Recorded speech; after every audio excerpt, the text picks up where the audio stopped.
Which way are we looking at? Because I'm trying to, I'm a little confused. This way? Okay.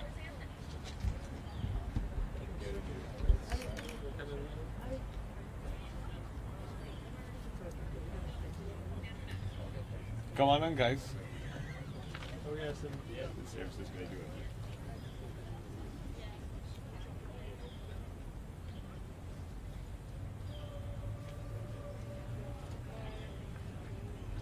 Yeah, the first one be. The here comes Pam.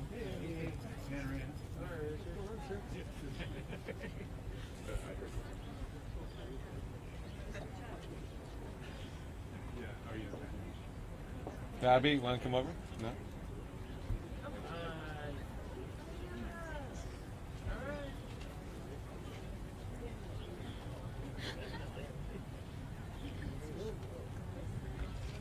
Okay. We're going to start now. If we can get everyone's attention, please. Good morning, and thank you for being here. Under both Democratic and Republican administrations, going back to Ronald Reagan's time as governor, California has consistently pushed for cleaner air, water, and energy, more efficient buildings and vehicles, and strong protections for our cherished natural landscapes and resources. These efforts were driven by necessity, not ideology. Californians were literally sick of breathing dirty air and drinking dirty water, and the consequences were holding back our economy. By following the science and taking common sense steps to protect consumers, wildlife, and our air and water, we've turned some of our biggest environmental challenges into economic opportunities. We've implemented some of the most ambitious clean air policies in the nation, including tailpipe emission standards that have become the national model. We led the charge to remove lead from gasoline.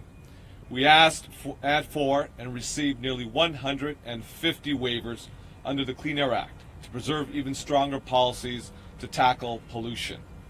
These efforts have helped save American households billions of dollars in avoided fuel and energy costs, while also reducing the pollution that is so harmful to our children and families. They've also sent a very clear signal to investors and innovators that California is committed to building a healthier, more sustainable economy. Today, clean energy is a pillar of our economy that employs over 500,000 Californians. Our commitment to strong environmental protections is a leading reason why California remains the nation's capital of innovation.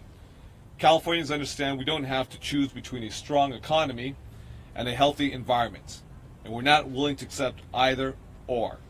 But while we've made tremendous progress in cleaning up our air, parts of our state still suffer from some of the worst air quality in the nation. In fact, 5 California cities, Fresno, Bakersfield, Los Angeles, Modesto, and Visalia, consistently rank as the most polluted in the nation for ozone and particle pollution. Those that suffer the most are poor, the working class, and their communities of color. In Los Angeles alone, more than 3,000 people die each year from breathing dirty air, and asthma is the leading reason of school absenteeism in our schools in California. It's not just Flint, Michigan that's stuck with toxic drinking water. Millions of Americans are in the same position. Hundreds of California communities currently fail safe drinking water standards. The costs to our economy and our health are staggering, and that's why we are so alarmed by the president's words and actions. He denies climate change. He wants to dismantle core environmental protections, weaken the EPA, and fast-track new fossil fuel developments on public lands. And Congress is racing to roll back landmark protections like the Endangered Species Act. Californians can't afford to go back to the days of unregulated pollution, and our current challenges are great enough. So we're not going to let this administration or any other undermine our progress. Washington may choose to double down on dirty energy, but California will not follow. These measures will ensure that California continue to have strong protections in place that preserve the state we know in the state that we love, in the state that we depend on. With that, thank you very much, and I want to bring our next senator to the podium. He is one of the newest senators, but with a long history policy with regards to clean air, climate change, and other measures that protect our environment, and that is Senator Henry Stern.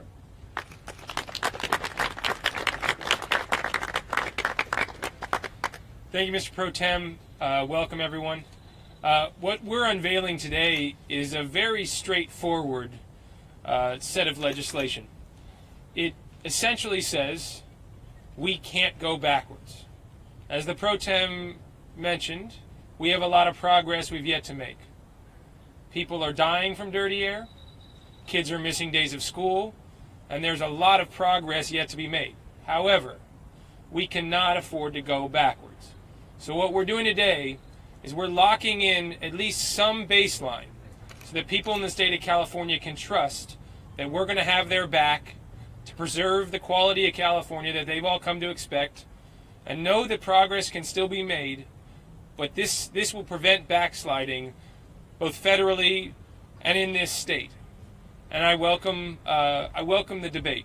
I welcome the debate with the federal government and other states, because I think this is an incredible state to live in, and we're going to preserve that with every ounce of our being. Thanks. Thank you very much. Thank you, Senator Henry Stern. Next, we have from the Gold Coast, from Santa Barbara, Ventura counties, that is Senator Hannibeth Jackson. Senator Hannibeth Jackson. Good morning. And it is a gorgeous California morning, is it not? The Trump administration has launched an attack on science that we have never witnessed before in our history. On his first day in office, President Trump issued orders to federal scientists across multiple agencies prohibiting them from speaking publicly without permission.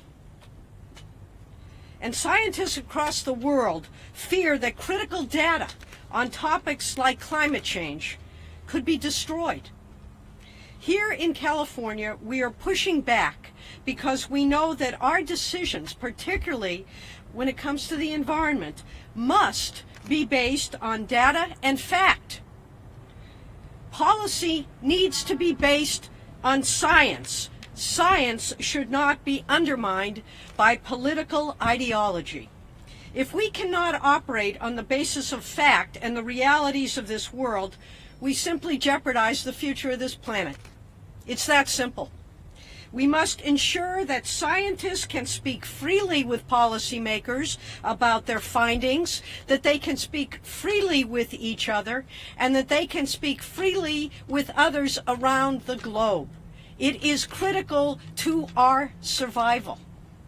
My bill, SB 51, protects science by directing California's state agencies to preserve scientific information and data from censorship,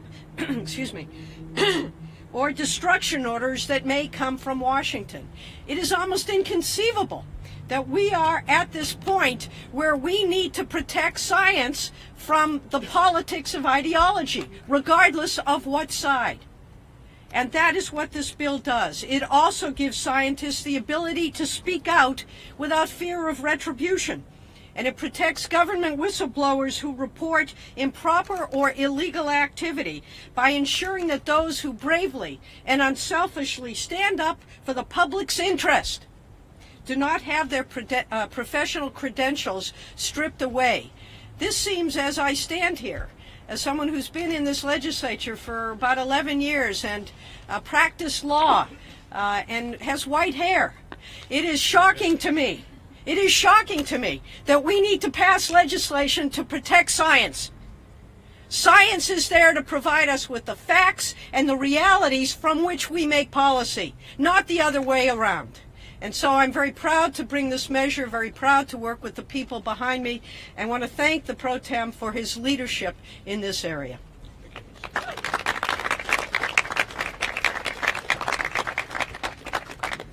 Thank you very much, Senator Hannibeth Jackson. Next, we have from Santa Monica, from the coast down in Los Angeles, West Los Angeles, that is Senator Ben Allen. Senator Ben Allen. I'm here to stand in strong support of this entire bill package, but I'm here specifically to speak about the topic of public lands, which is something that has come up in a way that makes all of us who care about our environment and our long legacy that we hand to our children very, very nervous when it comes to the conversations happening in Washington, D.C.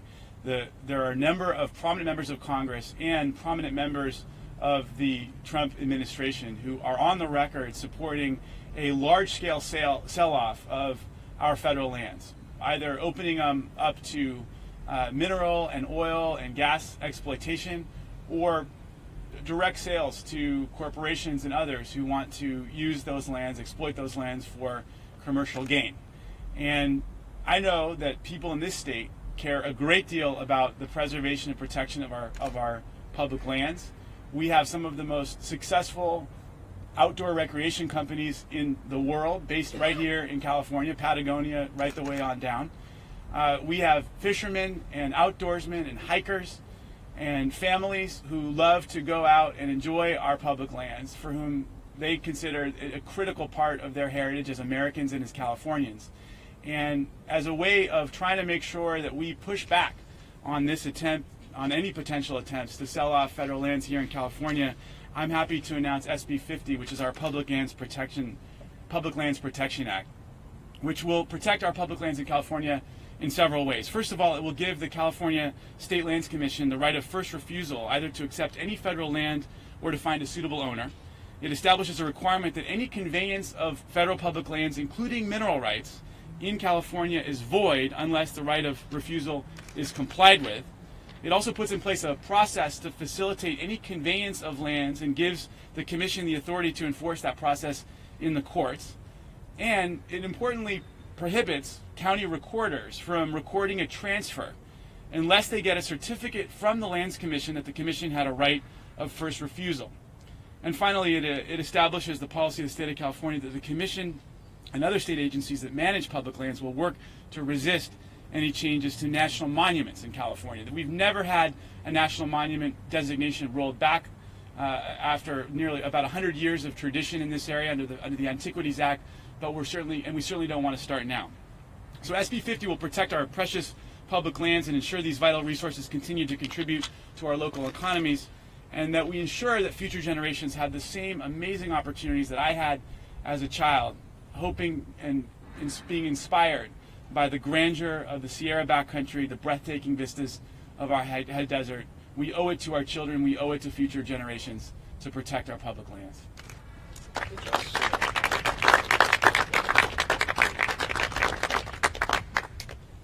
Thank you very much, Senator Ben Allen. We also have here present with us the chairman of the Environmental Quality EQ Committee, Senator Bob Wachowski. We also have with us the chairman of Veterans Affairs, that is Senator Josh Newman, also with us today here. And we also have with us today the senator for this area, in fact, that is Senator Richard Pan. And we have our Majority Leader, Senator Bill Monning, as well, Senator Bill Monning. And we also have with us from the North Coast, that is Senator Mike McGuire. Senator Mike McGuire with us too. I don't know Mr. McGuire or Mr. Monning or Mr. I wanted to share a word or two. You know, okay, sure, please go ahead. Don't ask a politician if they want to ask. Hey. I do want to take a moment to say thank you to the Pro Tem for his continued leadership to be able to protect our environment and to keep California's economy moving forward. And I wanted just to speak very quickly on the issue of public lands, because the North Coast has nearly more public lands on the federal side than anywhere else in the state of California. And the threat to our national public lands is real. And the consequences are great if this state doesn't advance proactive measures like the Pro Tem has brought forward to protect the Golden State's treasured natural resources.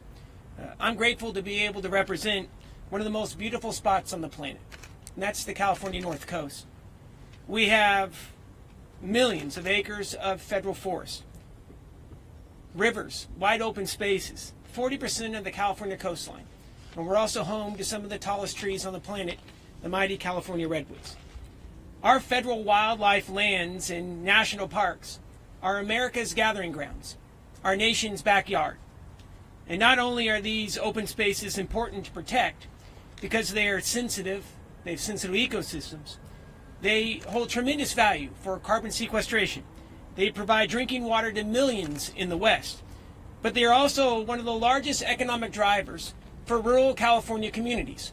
Over 1 million visitors came through Redwood State and National Park on the North Coast this past season.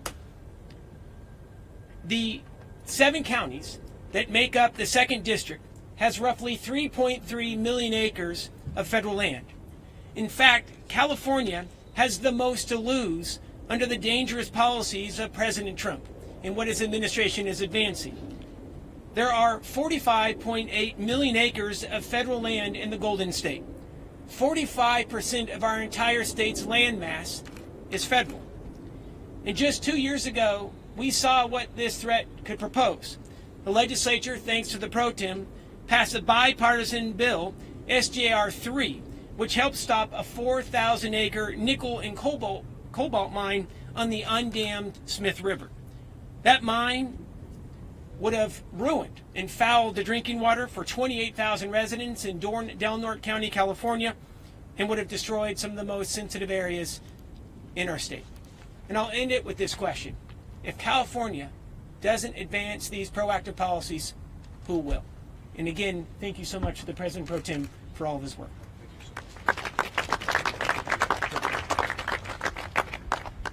Well, I want to thank all my colleagues here for championing and leading on these very important issues. Now, I'm proud to represent the Sacramento region. I'm also a pediatrician, someone who's been involved in public health throughout my career. And often when we talk about the environment, and we've heard about natural beauty, we've heard about recreation, but it's also about health. The reason we have the waivers, and we've had the waivers for a long time from the EPA, is because it impacts the health and safety of Californians. When we don't have clean air, and if you look at our weather patterns and look at the nature of California, we need those protections to also protect the health of the people who live in our communities. And so that's why it's so important we stand up and say that California does have unique needs. We also have unique requirements that protect the health and safety of our citizens. And so that's why it's so very important that we fight to ensure that we protect those waivers, that we stand up and protect our community and all who reside within this wonderful state. In addition, I also want to say, as a scientist, it's so important that we allow science to inform our policy. This is something that the United States has done from its founding. Our founding fathers, Thomas Jefferson, Benjamin Franklin, were actually scientists themselves. Abraham Lincoln founded the National Academy of Sciences so that he could bring together the most eminent scientists in the country to inform government agencies and government policy. World War II and after World War II, we made tremendous investments, and that was our technological edge in our advancement in the world, is science.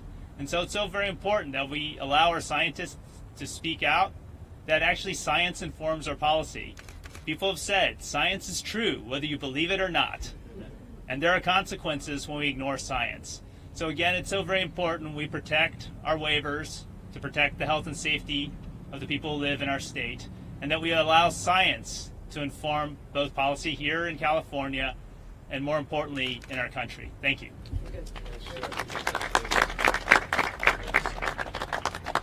I don't know if Mr. Newman or Mr. Manning, is that you fine? Mr. Manning, you fine? Good to go? Okay, I think everyone has spoken already. I think that we can take some questions and answers with regards to the measures themselves. Senator, Yeah. I'm concerned about legal battles with the federal government over the state's authority to actually increase these regulations. And do you think the state's going to need to hire more people to enforce all of these rules? That's a very good question. We're not sure if we need to hire more lawyers to defend the laws that we already have on the books in California. As you all know, that we have hired the former top lawyer of the nation, Eric Holder, to be outside counsel to the legislature. I can say this: the less that we use Eric Holder, the better. The more we use Eric Holder, that means bad things are happening towards California. The goal and objective of these measures by these members is to do everything within our power to make sure that the federal government doesn't encroach on our far-reaching progressive policies that are already on the books when it comes to protecting our beaches, our coastline, the quality of air that we breathe, and then we're trying to improve upon that every single day here in the state legislature.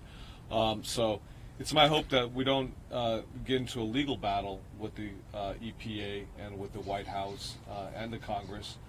But if we do, then that's our reality. That's the reality of a new administration. Hence the measures that we have put forth, such as the one that Senator Henry Stern and I are doing together, the California Environmental Defense Act, which would in fact provide a baseline of environmental and worker protections that are enforceable under a state law in the event if the feds do roll them back. We have every reason to believe that under a new administrator, Scott Pruitt at the EPA, given his history, given his background, that will be the agenda, to roll back all the clean air regulations. Now, be mindful about one thing, because I said 150 waivers. I believe, if I'm correct, and someone can correct me, either my colleagues or the audience, this goes back all the way to beyond Ronald Reagan, and I believe to Richard Nixon. So you have Richard Nixon, you have Gerald Ford, you have Ronald Reagan, you have George Herbert Walker Bush, and until recently, George W. Bush, who have approved all of the clean waivers, mindful, except for one, but the courts decided that ultimately at the end of the day. So all waivers have been granted for the state of California. It's our hope we don't get into that battle, but I think we have to be proactive, and hence the preemptive move with these policies. And you need to boost state EPA staff to handle the workload of enforcing federal regulations as well as state regulations. Well, we'll find that out when we engage with the governor and his staff and the folks over, Mr. Martinez, Secretary Martinez, over at EPA. We just may be repeating a little bit, but are you guys saying that state law should override federal law? We believe that California's laws have been very far-reaching. They have been very progressive. They have been the reason why we've been at the forefront in terms of economic growth and job creation, because we have taken a negative, bad air quality, the issue of climate change and the consequences of climate change, and we have turned that around, and we have created economic growth as a result. Any attempt to undermine our policies in California is going to hurt our economy, and will put people out of work, and will damage our environment, damage the air, make it worse in some places. So therefore, we do believe that we need to move policies to trump, if you will, no pun intended, policies that may come out of Washington, D.C. that are against the values and the people and the natural beauty of the state of California. This must be uncharted territory, though. This is an extraordinary period in our political history. Extraordinary times call for extraordinary action. Any other further questions? Can you tell Okay, us what seeing none. happened with Senator Nguyen on the Senate floor today? I'm still trying to figure that one out myself too right It now. sounds like So it was an Elizabeth Warren type of situation. it's someone. I will say this, and I'll just make a very brief comment. I'm greatly unsettled what took place on the floor. I will be speaking with Senator Janet Nguyen as well as the Republican leader, Ms. Fuller, shortly. We want to give everyone an opportunity to have their ability to speak their mind. There was a parliamentary procedure that was not followed. It could have easily been dealt with in terms of speaking to the condition of the file. There was a refusal to recognize that parliamentary procedure. The presiding officer at that moment had asked her on numerous occasions to cease speaking and to go to condition of the file. That was ignored for reasons I don't know. I have yet to speak with her directly and personally. I am unsettled across the board of not following the rules and the parliamentary procedures that could have been dealt with quite easily, and just the way it was handled. So I'll be speaking with her as well as Ms. Fuller. All right, we have members here who will be available for individual interviews as well as stakeholders as well. Thank you very much, everybody. Thank you.